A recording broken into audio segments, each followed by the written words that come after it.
Hello students, in this video we are going to focus on rural development.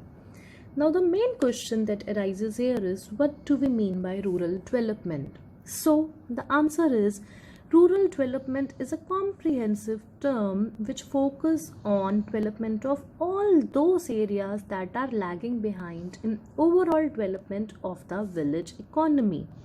Now, which are these areas? These areas are development of human resource, which includes providing quality education and health facilities in rural areas. Secondly, addressing the issue of land reforms and development of productive resources in order to increase income in rural areas. It also includes development of infrastructure such as electricity, roads, railways, etc. in order to join rural areas with rest of the world. Also, last but not the least, it includes addressing the issue of poverty, which is a major problem of rural areas. Now, coming to a very important topic related to rural economy, that is credit.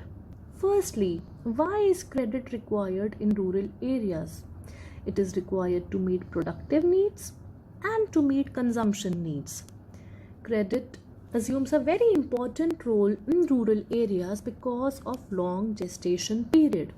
Long gestation period means the time gap between sowing of crop and final production is more in rural areas, due to which farmers need credit. There are institutional as well as non-institutional sources of credit in rural areas.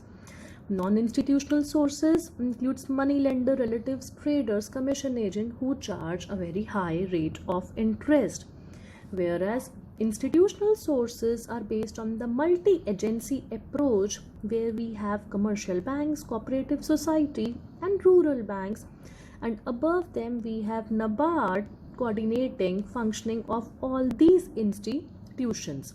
NABARD was set up in 1982. Now, along with this, microcredit system are playing an important role in providing credit in rural areas. One of the most common example of microcredit system is self-help groups, wherein people pool in their money, and out of this pooled money they give loans to needy members at a very nominal rate of interest without any collateral.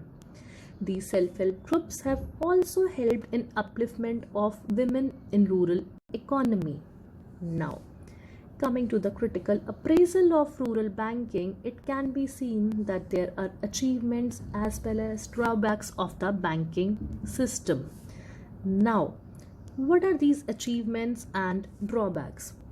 Due to rural credit, there has been an increase in the farm and non-farm output. A buffer stock has been created and food security has been assured. But rural credit has been inadequate, and there are regional inequalities in the distribution of credit in rural areas.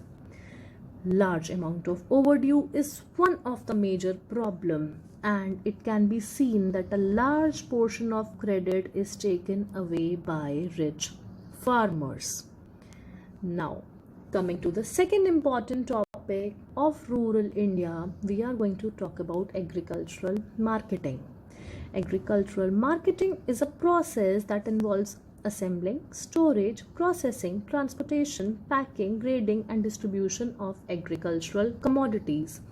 However, there are certain problems associated with agricultural marketing, such as faulty weights, lack of information, lack of proper storage facilities. Our government has taken 4 measures in order to solve this problem of agricultural marketing in India.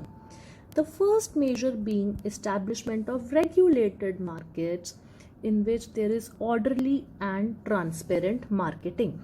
Secondly, provision of physical infrastructural facilities like road, railways and warehouses. Thirdly, cooperative marketing, in which farmers pool in their product, and it has been encouraged to ensure a fair price to farmers. Fourth, Different policy instruments like providing or declaring minimum support price, keeping buffer stock, and distributing food grains through public distribution system has also been done by the government. Along with this, there are emerging new marketing channels as well. The first one being Farmers Mandi, in which farmers set up their own mandis and directly sell goods to consumers. Then many multinational food chains also enter in contract with farmers wherein they directly sell produce of farmers to customers.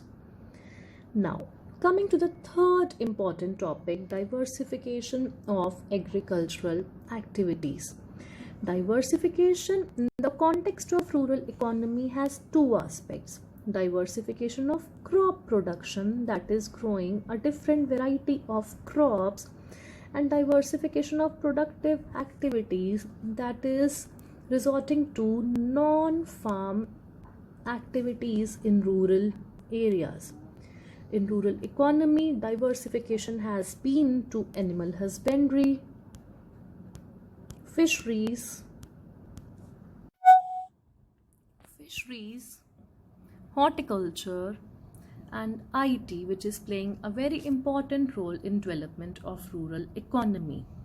Now, coming to the fourth important topic, organic farming. Organic farming is a farming that maintains, enhances, and restores the ecological balance as it is done with environmental friendly products. Benefits of organic farming are: it is environmental friendly, it helps in generating income, it's economical as only natural substances are used, and the product produced is healthy. However, organic farming is not very popular. Why? Because organic products are costly, there is a problem of low yield, and they have a shorter shelf life. Along with this, infrastructural and marketing facilities for organic farming are not very well developed in India. But organic farming holds a good future in the Indian economy. Thank you. That was all for the chapter. Have a good day.